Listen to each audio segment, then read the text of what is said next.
하나님의 말씀 구약성경 신명기 30장 19절에서 20절 말씀입니다. 신명기 30장 19절에서 20절의 말씀 다 찾으신 것으로 알고 함께 우리 가정에서도 함께 봉독하겠습니다. 내가 오늘 하늘과 땅을 불러 너희에게 증거를 삼노라. 내가 생명과 사망과 복과 저주를 내 앞에 두었은즉 너와 내 자손이 살기 위하여 생명을 택하고 내 하나님 여호와를 사랑하고 그의 말씀을 청종하며 또 그를 의지하라. 아멘. 이제 가정에서 우리 모든 자녀들만 우리 청소년부터 우리 유아들까지 우리 함께 다시 한번 신명기 30장 19절에서 20절 우리 목사님하고 함께 읽어보도록 하겠습니다. 시작. 내가 오늘 하늘과 땅을 불러 너희에게 증거를 삼노라. 내가 생명과 사망과 복과 저주를 네 앞에 두었은즉 너와 내 자손이 살기 위하여 생명을 택하고 내 하나님 여호와를 사랑하고 그의 말씀을 청종하며 또 그를 의지하라. 아멘. 오늘 실시간 영상을 통해서 예배에 동참하시는 우리 가정 예배당의 우리 성도님들, 우리 예수세교회 성도님들 화이팅입니다. 잘 견디고 계시고 승리하시고 계시는 줄 믿습니다. 특별히 대전에서 예배드리는 분들, 또 어딘가요? 군산 말고 갑자기 생각이 안 나요. 군산인가요? 네, 군산팀 하이 반갑고요. 또 태국에 계신 우리 선교사님 환영하고 또 경기도 서울 전역에 퍼져 예배드리는 우리 사랑하는 성도님들 환영하고 축복합니다. 오늘 본문의 말씀에서 우리는 몇 가지를 주목하기를 원합니다. 첫째는 하나님께서는 생명과 사망을 각자 앞에 두셨다는 겁니다. 각 사람 앞에 생명도 있고 사망도 있고 복도 있고 저주도 있다는 겁니다. 우리가 살아가는 이 세상은 창조주 하나님의 설계대로 사망과 생명이라는 시스템으로 운영이 됩니다. 그래서 오늘 19절에 보면 하늘과 땅을 불러 너희에게 증거를 삼노라 했습니다. 그래서 뭔가 생명이 작동해야 되는 상황이면, 즉 복을 받는 상황이면 어때요? 하늘과 땅이 증인처럼 나서서 우리에게 풍성한 생명을 공급하기 시작한다는 겁니다.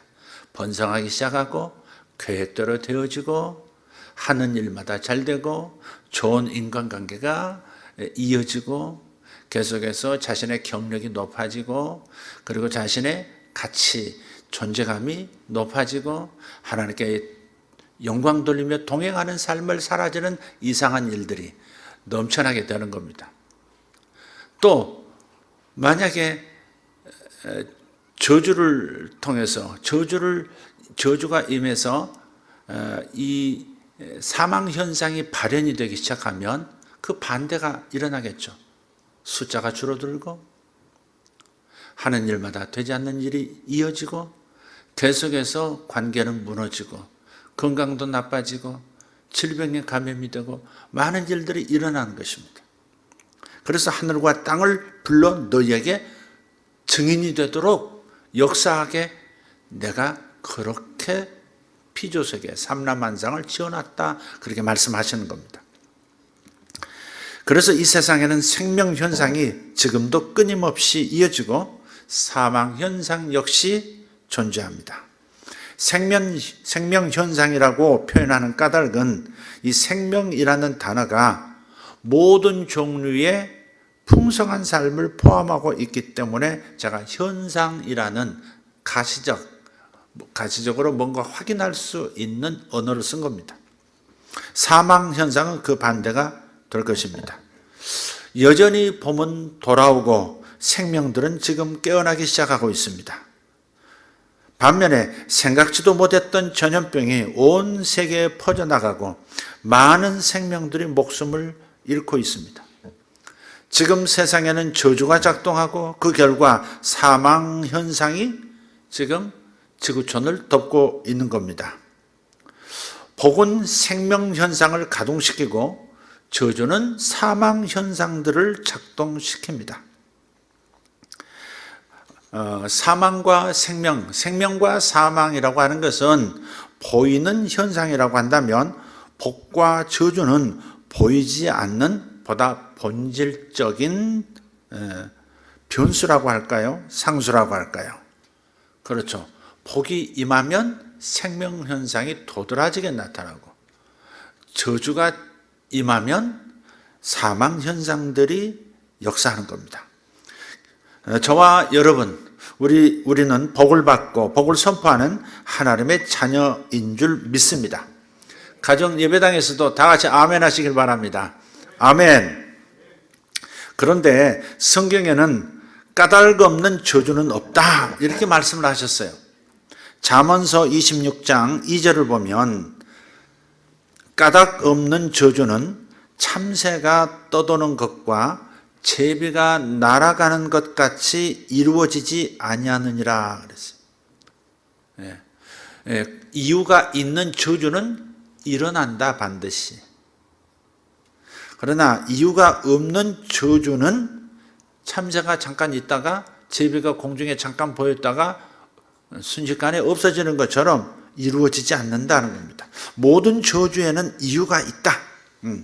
그런 뜻이에요. 저주의 이유를 밝혀내고 제거하면 이 저주는 사라질 것이고 사망 현상도 소멸이 될 겁니다. 물론 성경은 저주의 이유를 죄라고 분명하게 가르쳐 주십니다. 사무엘하서 21장 1절 말씀을 보면 사무엘하서 21장 1절입니다. 다윗의 시대에 해를 거듭하여 3년 기근이 있으므로 다윗이 여호와 앞에 간구하매 여호와께서 이르시되 이는 사울과 피를 흘린 그의 집으로 말미암음이니 그가 기브온 사람을 죽였음이니라 하시니라. 다윗 시대에 3년 동안 연이어서 기근이 임한 겁니다. 비가 내리질 않습니다. 그런데 아마도 다윗은 첫 해에는 아무런 생각이 없이 반응했던 것 같습니다. 아, 올해 비가 적구나, 비가 없구나. 이거 큰일 났는데 뭐 이런 수준으로 자연스러운 상황으로 다만 자연현상으로만 받아들인 것 같습니다. 그런데 두 번째 역시 기근이고 그리고 세 번째 해에도 비가 내리지를 않으니까 이스라엘에 심각한 타격이 생기기 시작했고 급기야 다윗이 정신이 번쩍 들었습니다. 까닭 없는 저주는 없는 법이라는 생각이 다윗의 뇌리를 친 것입니다. 3년이 되어서야 다윗은 문제의 뿌리가 이 심각한 상황에 대한 이유가 영적인 일이라고 생각을 하게 된 것입니다. 그래서 그제야 다윗은 하나님께 여쭈었고 하나님의 응답은 생각지도 못한 다윗으로는 생각지도 못했던 내용으로 다가왔습니다. 전임 왕 사울이 기브온 주민과의 약속을 깨뜨렸기 때문이라고 말씀하신 거예요. 아주 오래전 여호수아 시대에 기브온 민족과 어떤 언약을 했거든요. 기브온 족속은 이스라엘 민족이 아니었습니다. 그런데 어쨌든 여호수아가 이스라엘을 대표해서 하나님 앞에서 기브온 족속과 언약을 했는데 같이 동거하기로 언약을 맺어서 함께 수백 년을 살아왔는데 사울이 어찌하여 이스라엘에 이방인들이 끼어 있을 수 있단 말인가 하면서 느닷없이 권력을 동원해서 많은 사람을 죽인 거예요. 피를 많이 흘렸습니다. 그래서 다윗은 이 잘못된 일을 바로잡았고 그 결과 드디어 기근이 멈추고 비가 내리기 시작했습니다. 그래서 역시 문제의 뿌리는 영적인 것에 있었다는 것을 알게 된 것입니다. 이 내용은 자세히 말하지는 않겠습니다. 다윗 시대에 임한 사망 현상이 저주에 의한 것이었고 그 저주는 사울의 죄로 인함이었다 하는 것입니다. 지금 중국 우한에서 시작돼서, 제가 우한을 얘기하는 것은 중국에서 시작된 병이 아니라고 뻔뻔함의 모습을 보이니까 오히려 얘기하고 싶습니다. 중국 우한에서 시작돼서 온 지구촌으로 확산되고 있는 코로나19라는 이 사망 현상을 하늘과 땅이 반응하는 것은 과연 어떤 죄가 있어서일까? 모든 크나큰 문제들의 뿌리는 영적인 데 있다 말씀을 이미 드렸습니다. 그래서 우리도 현명한 다윗처럼 문제의 뿌리가 영적인 일이라고 생각할 수 있어야 되지 않겠느냐 하는 겁니다. 어떠한 죄 때문일까? 그리고 참고로요, 이 전염병은 우리나라에 국한된 상황이 아니기 때문에 대한민국이라는 일개 국가에서만 그 원인을, 죄를 찾는 것은 방향이 잘못되었다고 생각합니다. 어떤 사람들은 대한민국이 죄를 저질러서 지금 전쟁도 일어날 수도 있고 지금 전염병이 지금 돌고 있고 이렇게 생각하신다면 조금 다른 방향에서 생각했으면 좋겠다, 그렇게 권면을 드리고 싶어요. 지금 모든 인류가 함께 하나님께로부터 질문을 받고 있다고 생각해야 합니다. 하나님 앞으로 온 인류가 소환되어 있는 겁니다. 생명과 생명과 사망을 생각해야 되는 그런 상황 속에서 인류는 하나님, 재판장이신 하나님의 법정에 소환되어서 너희들 어떻게 할 거야? 이렇게 질문을 받고 있다고 생각해야 합니다. 어찌하여 저주 현상이 너희들을 덮고 있는 것이냐? 너희들은 생각해 보았느냐? 각자가 질문해야 합니다. 온 인류가, 각자가, 모든 국가가 지금 대답을 해야 합니다. 어둠은 빛의 부재로 인해서 일어나듯이, 그죠? 어둠은 그냥 몰아낸다고 몰아낼 수 있는 존재가 아니라 빛이 들어서면 어둠은 자연히 사라지는 것이죠. 그래서 어둠은 빛이 없는 것에 따르는 현상이듯이 사망은 생명의 부재라고 할 수 있습니다. 사망 현상은 생명이 없기 때문에 그렇다는 것입니다. 지난 시간에도, 지난 두 번에 걸친 메시지에서도 언급했듯이 하나님께서 가정마다 부모들이 자녀들을 향해서 축복을 선포함으로써 풍성한 생명이 자녀들에게 흘러가도록 계획하셨습니다. 이게 하나님의 계획입니다. 하나님은 복을 주시되 생명을 넘치도록 부어주시되 가정이라는 단위로 하나님께서 온 인류에게 복을 내리시겠다고 한 겁니다. 그러니까 가정을 깨뜨린다든지 가정을 깨뜨리는 이단의 활동이라고 하는 것은 하나님을 대항하는 것이고 창조 질서를 깨는 것입니다. 부모가 자식을 만날 수 없고 부모를 떠난 그 이단의 가르침에 따라서 부모를 떠나서 젊은이들이 집단 생활을 하고 있는 그러한 상황들, 이것은 하나님께서 보실 때 악한 것이다 이 말이에요. 하나님은 가정을 매우 소중히 여기시고 하나님께서는 가정의 질서, 가정에 있는 그 질서를 통해서 하나님의 풍성한 그 계획들이 흘러 넘치도록 대대로 흘러가도록 계획하신 거예요. 그래서 우리가 구약의 마지막 말씀을 다시 한번 찾아보기를 원합니다. 구약 성경의 맨 마지막 말씀이라는 것은 매우 의미심장합니다. 새하늘과 새 땅이 열리는, 우리 주 예수 그리스도를 통해서 전혀 새로운 세상이 열리는, 아니 하늘이 땅을 덮는 이 놀라운 사건 직전에 구약 시대의 맨 마지막 말씀은 우리에게 굉장히 중요한 말씀이라고 생각할 충분한 이유가 있고 가치가 있다고 믿습니다. 한번 말라기서 4장 5절 6절을 읽겠습니다.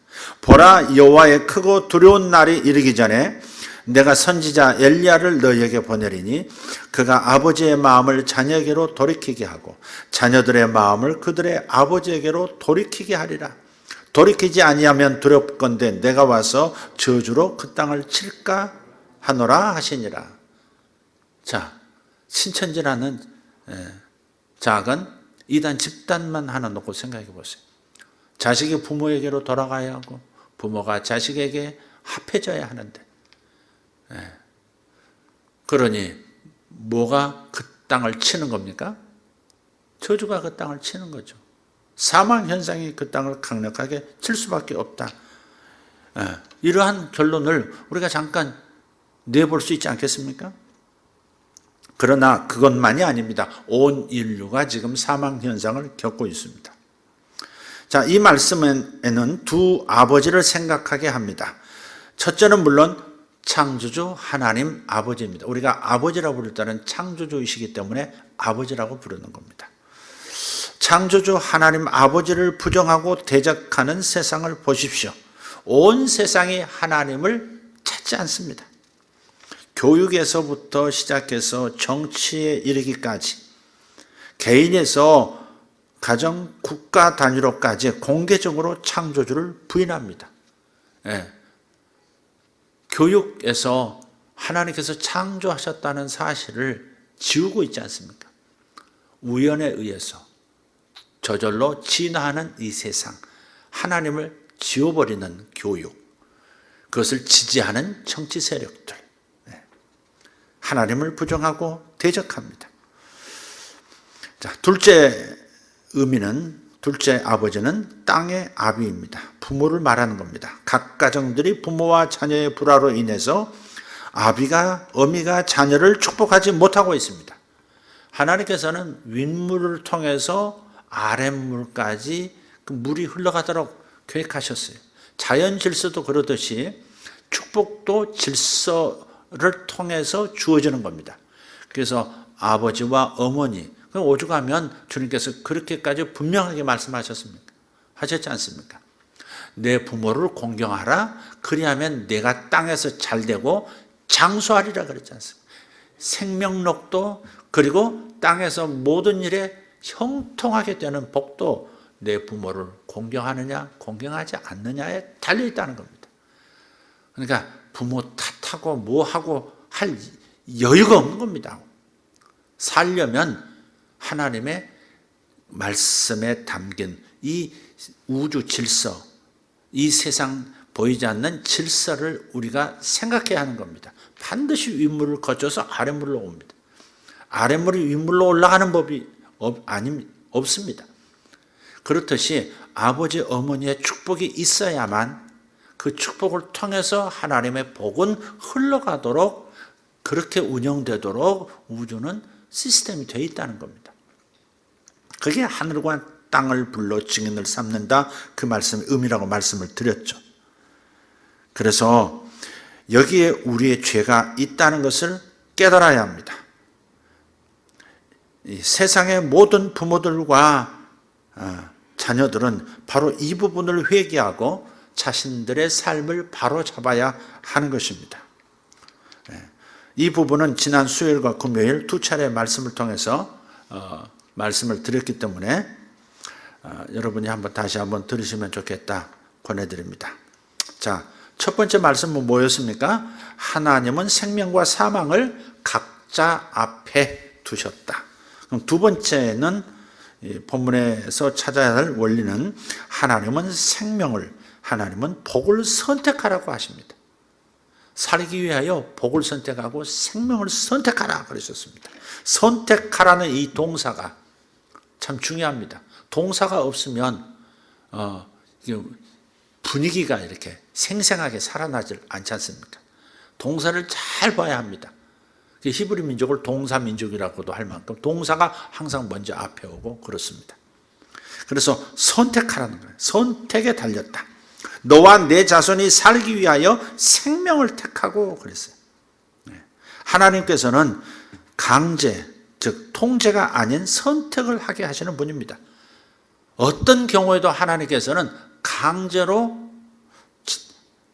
우리더러 무엇을 하라 하시지 않습니다.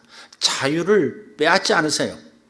심지어 구원받지 않으면 지옥 간다고 하는 것을 분명하게 아심에도 불구하고 예수를 영접하라고 강제하시질 않습니다. 자유롭게 선택하도록 하시는 겁니다. 그 대신 선택하고 그 선택에 대해서는 책임을 져야 합니다. 선택의 자유를 주시되 그 대가를 자신이 치르도록 하시는 분입니다. 복과 생명을 선택하면 영생과 그리고 이 땅에 사는 동안에도 그치지 않는 풍성한 삶을 살게 될 것입니다. 아멘 합시다. 할렐루야. 그러나 저주와 사망을 선택하면 그 반대의 삶이 전개될 것입니다. 이것도 아멘 하십시다. 아멘. 그래서 부모인 나부터 항상 복과 생명을 선택해야 합니다. 그리고 자녀들도 생명을 선택하도록 도와주어야 합니다. 그러자면 부모가 자녀를 축복할 수 있으려면 마음과 마음이 이어지지 않으면 안 되기 때문에, 마음이 열리지 않으면 그 무엇도 불가능하기 때문에 하나님조차도 마음을 열지 않는 자에게는 역사하시지 않고 기다리시듯이 사람 사이에는 더더욱이 그렇습니다.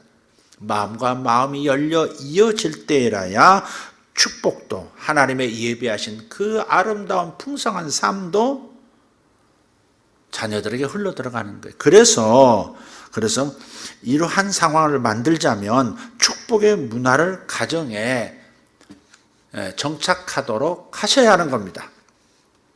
물에 희석한 푸른색의 영양제를 식물의 잎에 뿌려주면 모든 잎들이 숨구멍, 기공을 활짝 열고 받아들일 것입니다. 하지만 독한 염산 같은 그런 약품을 뿌린다면 모든 것들을 닫아버릴 겁니다.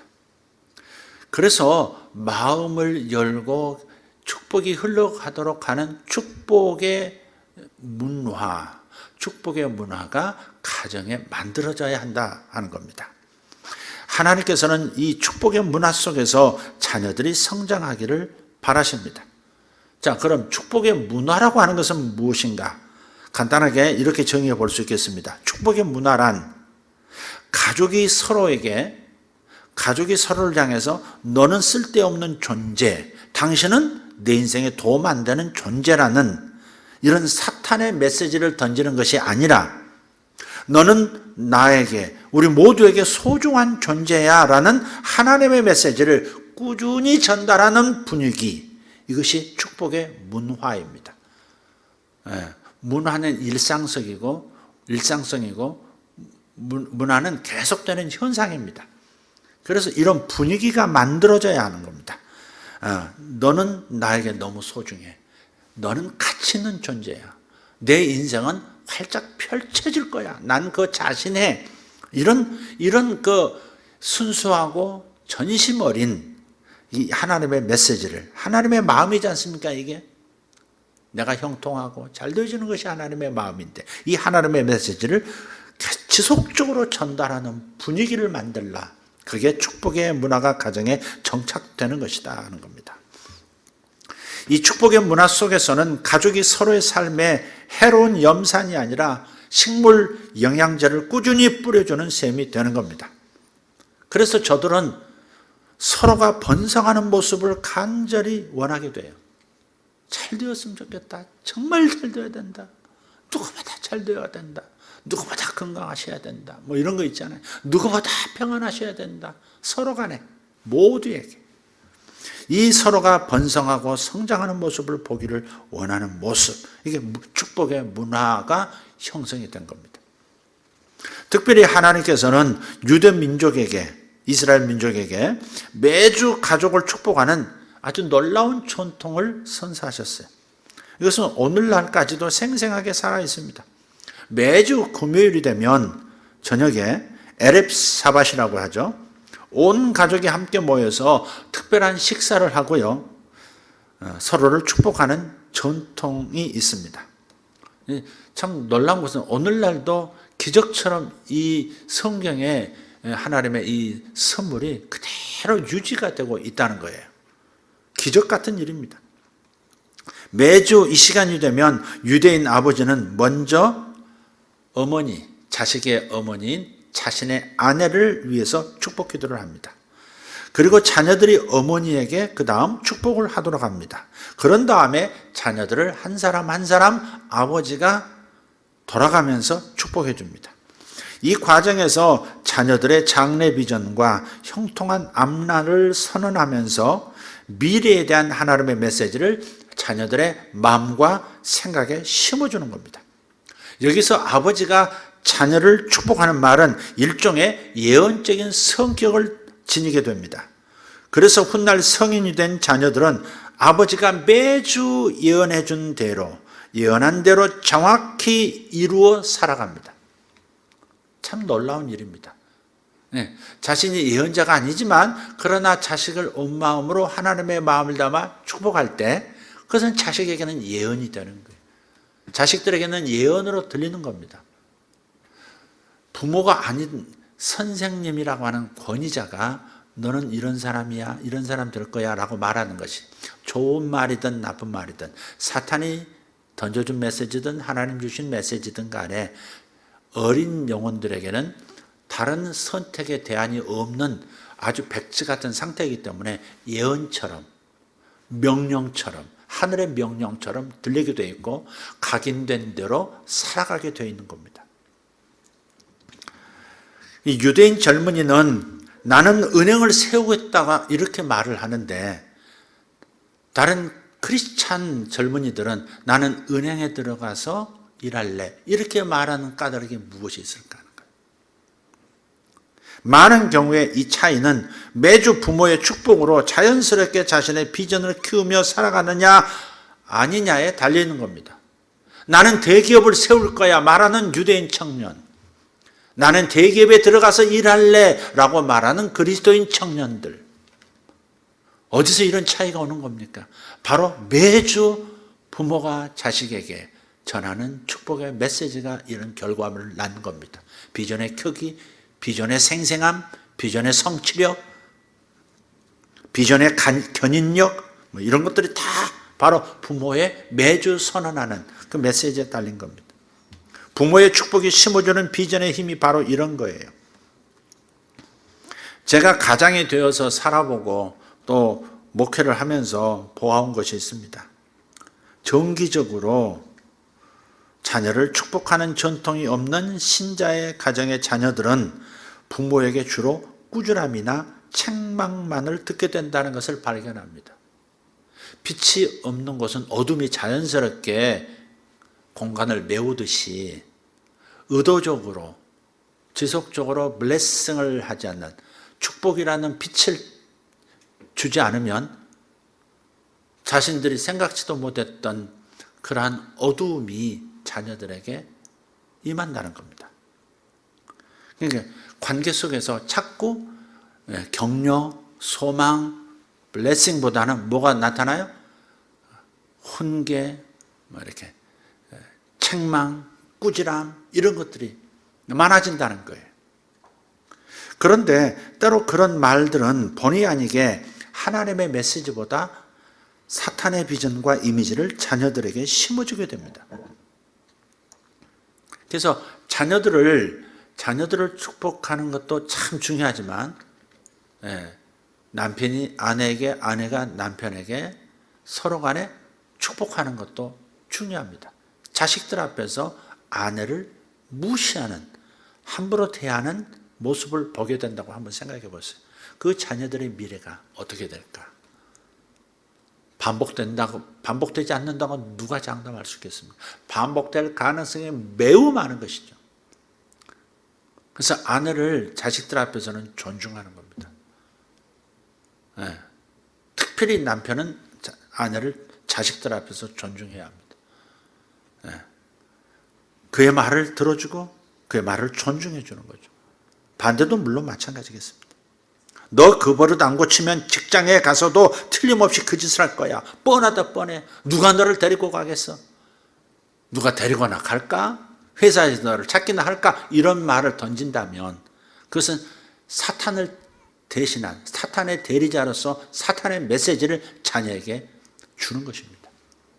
사탄이 주고자 하는 인상을 마음에 심어버리는 거예요.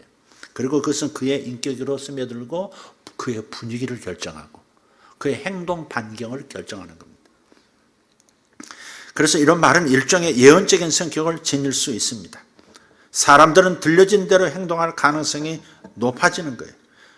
매주 자녀들을 축복하는 이 전통을 하나님께서 유대인들만을 위해서 주신 것이라고 저는 믿지 않습니다. 그러니 각 가정의 상황에 맞게 만들어 보십시오. 저는 어제 이 말씀을 준비하면서 더 세밀하게, 더 의도적으로 하긴 해야 되겠다 하는 결심을 좀 생각을 하게 됐습니다. 물론 지금 저희 가정은 자녀들이 다 멀리 떨어져 있어서 다른 방식을 취하고는 있습니다. 거의 매일 통화를 하든지 혹은 문자를 나누든지 하는 방식으로 교통하고 축복을 합니다. 얼마 전에 아이들에게 이런 문구를 보냈습니다. 지치면 지지만 미치면 이긴다. 지치면 지지만 미치면 이긴다. 그랬더니 곧바로 이렇게 문자가 왔어요. 아빠, 지금 막 축구 시합 끝났는데 우승 후보팀하고 붙어가지고 이겼다는 거예요. 근데 마침 이 메시지가 와서 우리 친구들에게, 이 동료들에게, 팀원들에게 보여줬더니 와, 정말 정확한 타이밍에 꼭 맞는 메시지가 왔다고 다들 박수를 치고 그랬다는 거예요. 우리 아이 중 하나가 이제 20살이 되어가면서 자신을 생각하면서 좀 힘들어하는 때가 있었어요. 자신감 없어 하고. 그래서 내가 어느 날 그 아이하고 대화를 하면서 그렇게 말했어요. 넌 정말 굉장히 철이 들고 성숙한 거야. 나는 네 나이 때에 그런 생각을 해본 적이 없고 너만큼 철이 들지 않았어. 정말 지금 생각하면 나는 생각 없이 살았고 철 없이 살았고 부모를 만족시키지 못하는 그런 자식으로 살았었어. 너는 굉장히 잘하고 있는 거야. 근데 그 말이 그 아이에게 굉장히 큰 격려, 그 다음에 그 블레싱이 된 거예요. 이게 간단한 일 같지만 자식들 입장에서 한번 생각을 해봐야 합니다. 아니, 여러분이 자식이었을 때 얼마나 아버지의 인정을 받고 싶어 했는지, 어머니의 그 안아줌과 그 격려가 얼마나 목말라 했었는지 한번 기억을 한번 되살려서 한번 살펴보세요. 우리 자식들이 그런 겁니다. 그런데 우리 아이들이 어렸을 때 여러분의 자녀들도 그럴지 모르겠습니다. 자주 문제를 일으켰어요. 우리 큰아이는 제대로 나대고 둘째는 어렸을 때는 잘 물어뜯고 어른 나이 할 것 없이 물었어요. 조금 커서는 가끔 구라를 치고. 그래서 성도들이 있는 상황에서 애들이 잘못을 하면 얼마나 창피하고 그래서 화가 나는 거예요. 너 죽었어, 이따가 가서 봐. 이런 마음으로 그냥 이 불타는 마음으로 집으로 돌아가는 겁니다. 은혜를 끼치고 분노로 불타서 집으로 돌아가는 거예요. 목사 아들들이 이게 뭐야? 지금 도대체 목회를 하라는 거야, 말라는 거야? 아무리 애들이지만 협조를 해줘야지. 그래서 자주 야단치고 매를 대기도 하고. 지금 가끔 애들이 놀려요. 그때 우리 은재 몇 살 때 혁대로 맞았지, 그지? 그때 형이 5대 맞고 나 2대 맞았잖아. 막 엄살을 피우니까 아빠가 나는 때리고 형을 때리더라고. 그래서 맞으면서 웃었어. 이러면서 지들끼리 얘기하는 겁니다. 그런데 어느 날 하나님께서 깨닫게 하시는 것이 있었어요. 이런 거예요. 너는 아들을 위해 교육을 하는 게 아니라 네 위신을 세우고 너를 창피스럽게 한 것에 대해서 화풀이를 지금 애들에게 하려는 거야. 그건 교육이 아니야. 그건 훈계가 아니야. 다시 말해 너는 아들들에게 사탄의 메시지를 심어주고 있는 거야. 바로 그 메시지였던 거예요. 그 깨달음이었어요. 사탄은요, 쉬지 않고 일하고 있습니다. 사탄은 지금도 일하고 있어요. 근데 사탄은 자녀의 행동을 보면서 인격적인 가치를 재단해버리게 만들어요. 하지만 하나님께서는 행동과 가치를 분리해서 다루십니다. 이 부분이 중요합니다. 행동과 가치를 분리한다. 부모를 통해서 사탄이 보내는 반복적인 메시지는 이것입니다. 네가 제대로 행동하고 순종하면 널 사랑해주고 존중해주고 축복하겠지만 그렇지 않는다면 너를 사랑해주지도 않고 있는 그대로 너를 인정해 줄 수가 없어. 이게 부모가 하는 부지중에 하는 생각인데 그게 사탄의 메시지다 이 말이에요. 이것은 자녀들의 정체성을 저주하는 행위입니다. 너는 가치 없는 존재야. 너는 고귀한 존재가 아니야. 그래서 그렇게 사는 거야. 라고 하는 이 정체성을 무너뜨리는 저주하는 행위입니다. 사탄의 목적을 이루어주는 사탄의 대리인이 부모가 된 것입니다. 그러나 자녀들을 향한 하나님의 복음은 이것입니다. 네가 순종하고 옳은 행동을 하면 너를 사랑하고 존중하고 축복해 줄 거야. 하지만 설령 네가 그렇지 않더라도 그렇게 행동하지 않더라도 나는 너를 사랑하고 존중하고 축복할 거야. 이 마음은 절대 변하지 않아. 그러니 꼭 기억하렴. 네가 잘못된 선택을 한 것에 대해서는 그에 상응하는 대가를 치르게 할 거야. 그러니까 행동과 그의 정체성, 즉 그의 이 인격은 축복하고 행동은 다루는 겁니다. 훈계하는 겁니다. 네가 무슨 행동을 한다 해도 너를 사랑하는 내 마음은 절대 변하지 않을 거야. 바로 그런 메시지를 자식들에게 꾸준하게 전해야 하는 거죠. 자녀들을 꾸짖으면서도 존중하는 목소리로 그들의 영을 축복할 수 있어야 합니다. 벌써 구분을 하면 그 자녀의 영혼의 가치와 거기서 나오는 행동을 분리해서 다루면 그러면 영혼을 축복하는 마음으로 훈계할 수 있다 이 말이죠. 축복하는 마음의 기반으로 훈계를 따끔하게 매섭게 해도 상처가 되지 않는 거예요. 부모들이 성장해가는 자녀들에게 자주 화를 내게 되는 이유를 잘 한번 살펴보기를 바랍니다.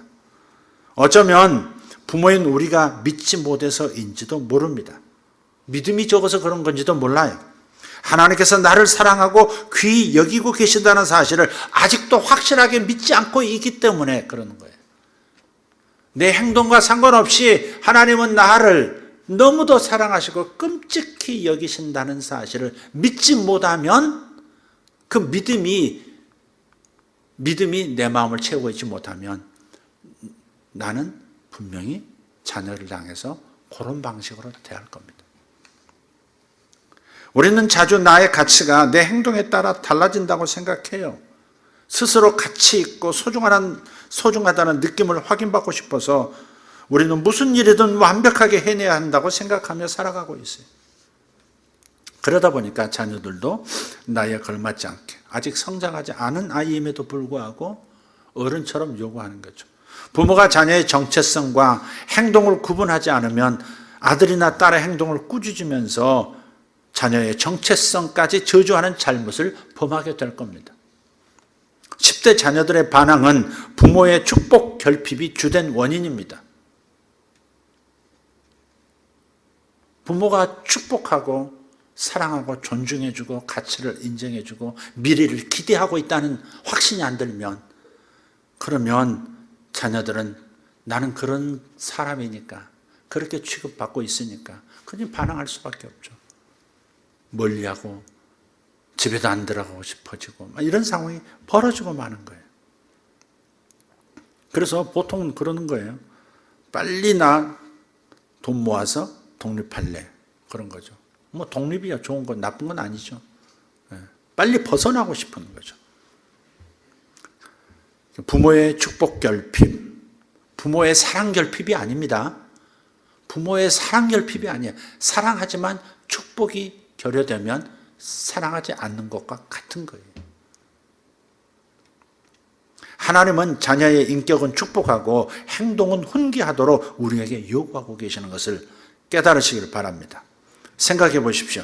하나님께서 우리의 행동과 정체성을 분리하셔서 그 사랑의 근거를 우리 행동에 두지 않으시고 정체성에 두시니 얼마나 감사합니까? 하나님은 우리의 정체성에 초점을 맞추고 계세요. 예수님처럼 완벽하게 의로워진 내 영혼을 바라보시면서 너는 새 생명이야. 너는 새로운 피조물이야. 너는 나와 꼭 닮았어. 나는 너를 기대한다. 나는 너를 기뻐한다. 예수님에게 하신 말씀을 동일하게 우리에게 하시고 계세요. 너는 내 사랑하는 아들이요 내 기뻐하는 자라. 주님은 동일하게 그렇게 말씀하고 계세요. 그래서 인격은 축복하고 계시고 행동은, 잘못된 행동들은 하나님께서 따끔하리만치 그에 상응하는 대가를 치르면서 훈계를 받도록 하시는 겁니다.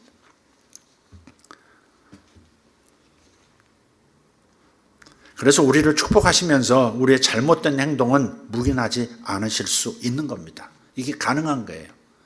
축복하고 사랑하면서도 모질게 야단치시는, 묵인하지 아니하시는 하나님이 가능하다 이 말이에요. 부모가 자녀의 정체성과 행동을 구분하지 못하면 축복하기 위해서 자녀의 잘못된 행동을 묵인하든지 아니면 징계하기 위해서 자녀의 정체성을 저주하는 함정에 빠지게 됩니다. 혼란스러워진다. 하나님의 통치체계가 아니라 사탄의 통치체계로 가족을 이끌어가는 겁니다. 물론 부모들이 축복의 문화를 일구기가 매우 어려운 때가 있습니다. 손바닥도 마주쳐야 소리가 난다고. 자녀들이 불순종하거나 반항할 때가 그렇습니다. 원하는 대로 자녀들이 순종할 때는 축복하기가 쉬워요. 반면에 부모의 권위를 거부하고 자기 고집대로 끝까지 반항하는 자녀를 축복한다고 하는 것은 쉽지가 않습니다. 그래서 많은 부모들이 자녀들을 징계할 때 결국 자기도 모르는 사이에 그들의 정체성을 저주하는 실수를 저지르게 되는 겁니다. 그냥 자녀들도 잘해야 되겠어요. 그러나 자녀들은 어른만큼 깨닫고 분별한 능력이 부족하다는 사실도 인정하면서 자녀들의 키에 맞춰서 출발해야 된다고 한다면 마음의 여유가 그만큼 생길 거예요.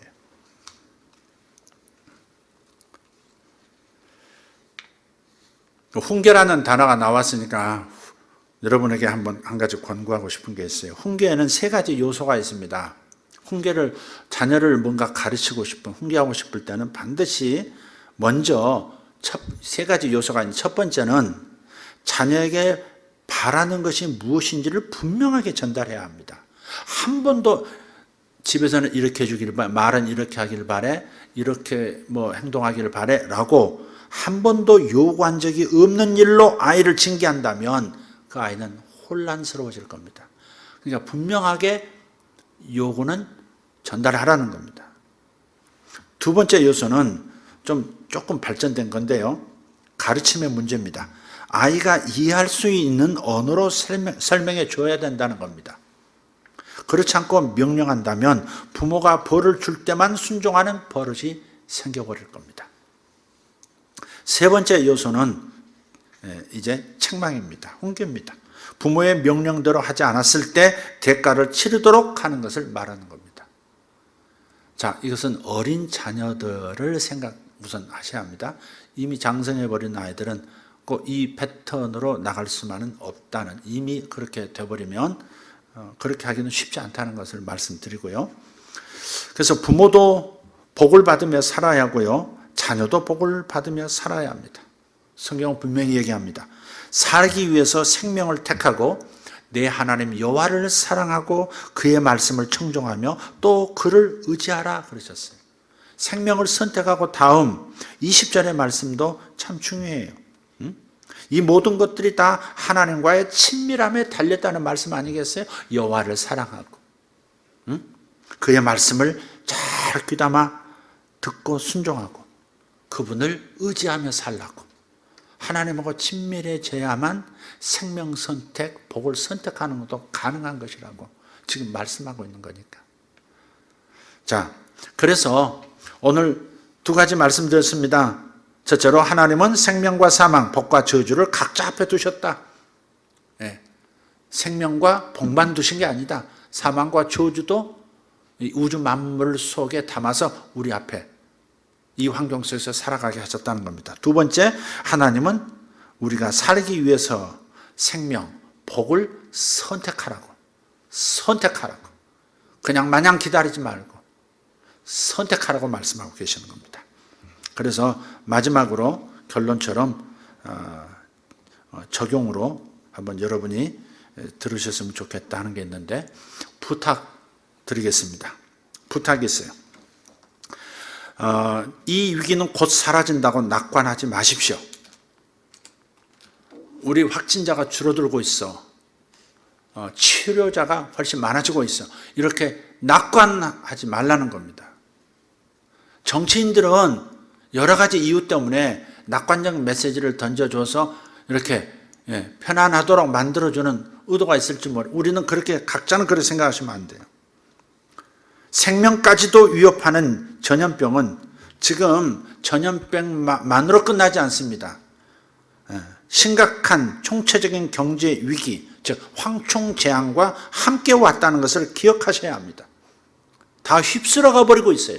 이 나라를 휩쓸고 그 다음 저 나라를 휩쓸고 그 다음 나라를 휩쓸어 버리듯이 메뚜기 떼가 아프리카 북부에서부터 저 중국 땅까지 막 들어가고 있듯이 지금 이 전염병은 황충재앙, 즉 경제 위기와 함께 오고 있다는 겁니다. 지구촌 3대 경제 축을 때리고 있지 않습니까? 지구촌을 지금 지탱하고 있는 경제의 세 군데 축이 있지 않습니까? 동아시아, 일본, 한국, 중국, 동아시아가 그렇습니다. 그 다음 두 번째 경제축은 유럽입니다. 유럽이 이제 무너지고 있습니다. 4위, 5위 하는 선진국 이탈리아가 지금 무너지고 있어요. 영국 총리가 발표했습니다. 당신이 발열이 일어나고 코로나에 감염됐다고 생각되어도 119 전화하지 마십시오. 총리가 지금 그렇게 얘기했습니다. 지금 젊은 총리죠. 그래도 앰뷸런스 가지 않을 겁니다. 구급차 안 갈 겁니다. 그렇게 얘기한 거예요. 그렇게 수용할 만한 의료 상황이 아닙니다. 병이 걸리면 우선 스스로 격리하고 잘 살아남기 위해서 관리하십시오. 영국에서 이런 말이 나올 줄은 몰랐어요. 이상하게 섬나라들이 이상하게 반응해요. 세계를 제패하려는 야심을 가졌던 이 두 나라가 이상하게 반응을 지금 하고 있어요. 어쨌든 이게 현실인지 몰라요, 지금. 이태리는 지금 감당이 안 돼가지고 지금 그래서 사망자가 우리나라보다 지금 8배나 높은 까닭이 지금 그래서 그런 거예요. 감당이 안 되는 겁니다. 지금 병원 내려와도 안 되는 상황인 거예요. 그래서 지금 유럽이 두 번째 축이고 또 하나는 미국인데 미국은 그래도 한번 뭐 한다 하면 하는 이렇게 대통령이 좀 있어가지고 신속하게 이렇게 해내는 뭐가 좀 나타나리라고 좀 기대를 하고요. 그렇지만 세계를 이끌어가는 경제 축들이 지금 다 위기가 오고 있는 겁니다. 자, 그래서 너와 내 자손이 살기 위하여라고 하셨으니까 우선 첫째로 여러분 자신과 가족들을 지켜내세요. 자녀들은 부모의 염려가 되지 않아야 합니다. 부모가 잘 지켜도 자식들이 나돌아다니면서 만에 하나라도 걸려오면 젊은이들은 자신의 그 면역력 때문에 죽지 않는다 할지라도 빨리 낫는다 할지라도 감기처럼 지나간다 할지라도 부모는 걸리면 생명을 잃을 수 있는 겁니다. 전부 가족 전염 아닙니까? 지금 가족 전염이죠. 그래서 자녀들은 부모의 염려가 돼서는 안 된다는 거 부탁을 드려요. 자, 두 번째는 재정을 잘 지켜내세요. 재정을 정말 잘 지켜내셔야 합니다. 여러분 사업도 잘 지키시길 바라고 최선을 다해서 생각하고 선제적인 대처를 좀 하고 자금 관리도 약간 생각하고 제가 전문가가 아니니까 그렇지만 이지성 작가 있죠. 이지성이라고 하는 유명한 작가가 있는데 그 작가는 아주 꾸준하게 그런 얘기를 해왔던 것 같아요. 위기 때는 지금 위기가 온 건데 이것도 한 나라 한 블럭의 위기가 아니라 전 세계 경제가 지금 위기가 왔는데 그러면 지금 어떻게 할 거냐 하는 거죠.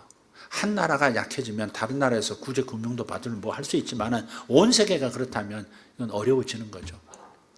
그래서 한 번도 겪지 못했던 위기가, 경제 위기가 올 수 있으니까, 그러니까 이럴 때는 달러를 준비하라 그렇게 얘기하더라고요. 금보다도 달러를 준비하라 그렇게. 근데 그대로 되는 것 같아요. 이상해요. 그 종이 쪼가리가 기축통화의 그 힘이 무엇인지 도대체. 그래서 달러가 지금 굉장히 급속도로 이렇게 가격이 높아지고 있잖아요. 근데 그 말이 맞는 거예요. 우리가 이런 경제적인 위기가 올 때는 항상 달러같이, 달러를 쥐고 있는 사람이 그래도 안전한 거죠, 지금. 어쨌든 여러분이, 분별은 여러분이 하세요. 저보다 여러분이 더 잘 아시리라 믿고, 어떤 분들은 이제 달러를 하면 또 살 때 비싸게 사고, 뭐 또 다시 팔 때는 또 싸게 팔아야 되니까 고거다 그렇게도 얘기하는데, 이 상황은 굉장히 큰 이 골짜기를 경험해야 되는 상황일 수 있기 때문에 진짜 한번 여러분 연구해 보시고 작은 거라도 한번 준비 하는 것이 옳다 싶으면 한번 해보시는 것도 괜찮겠습니다. 여러분 재정을 잘 지켜내시기를 바라요. 세 번째는 저는 그것을 위해서 기도하겠습니다. 그렇게 하겠습니다. 세 번째로 무엇보다 믿음을 잘 지켜내시기를 바랍니다. 믿음을 잘 지켜내세요. 하나님의 은혜를 잊지 말고 하나님의 은혜를 배신하지 마세요. 이번에 대구 갔던 그 남자처럼 하나님에 대해서 이렇게 할 수 있는, 그리고 하나님도 맞아 이렇게 할 수 있는 이런 관계. 교회에 대해서도 뭐 이런 거 있잖아요. 네. 자, 그래서 여러분이 마지막으로 이 세 가지 부탁을 드리는 것입니다. 다시 한번 우리 모두 오늘 본문 말씀 한번 읽고 마치도록 하겠습니다.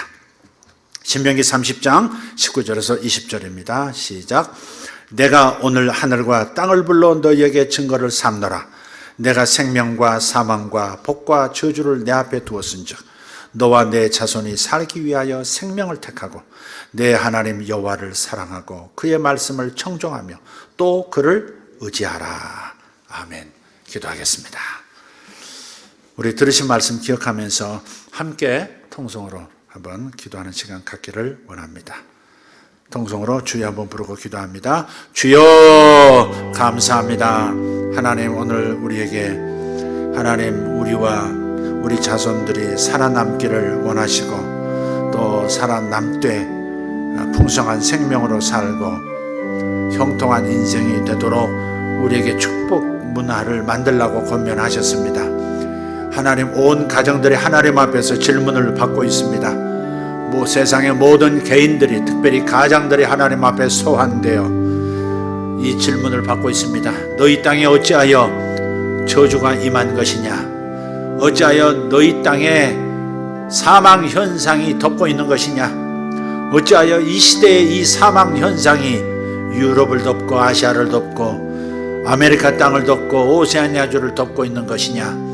너희들은 대답하라. 그리고 너희 삶을 바꾸라 말씀하고 계시니, 하나님 이 말씀 앞에, 이 질문 앞에 우리 당연히 온 마음으로 대답해야 할 줄 믿습니다. 살아계신 주님 감사합니다. 가정마다 하나님 앞에서 어떤 삶을 살아야 되는지, 어떤 가정이 되어야 되는지, 어떤 축복의 대리자가 되어야 하는지, 어떤 하나님의 메신저로 자식들 앞에 살아야 하는지, 하나님 아버지 부모들에게 각성의 힘을 더하여 주시옵고 자녀들에게도 깨달음을 주셔서 하나님 어찌하든지 부모를 공경하고 순종하는 자녀들 되게 하사 하나님의 복을 끊임없이 지속적으로 받을 수 있는 자녀들 되도록 역사하여 주시옵소서. 주여 감사합니다. 이 말씀으로 계속해서 우리에게 권면해 주시는 주님을 찬양하고 사랑하고 감사를 드립니다. 우리 주 예수님 이름으로 기도하옵나이다. 아멘.